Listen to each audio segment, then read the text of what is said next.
धरती से विलुप्त होने की कगार पर है ये 5 जीव। नंबर 5 कैटवा लंगूर। सफेद सिर वाला ये लंगूर IUCN रेड लिस्ट के गंभीर रूप से गायब होने की कगार पर है। नंबर 4 अफ्रीकी जंगली कुत्ता।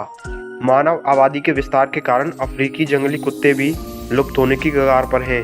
नंबर 3 पर जाने से पहले ऐसी और वीडियो के लिए चैनल को सब्सक्राइब कर लें और शेयर भी करें। नंबर 3 सुमात्रा हाथी। सुमात्रा हाथी अपने दांतों के अवैध शिकार के शिकार हो जाते हैं। अगले 10 साल से भी कम समय में यह प्रजाति लुप्त हो जाएगी।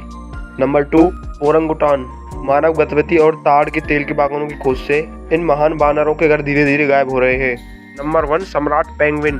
अंटार्कटिका का बर्फ क्षेत्र कम हो रहा है जो उनके प्रजनन को प्रभावित कर रहा है। ऐसे में ये जल्द ही लुप्त हो सकते हैं।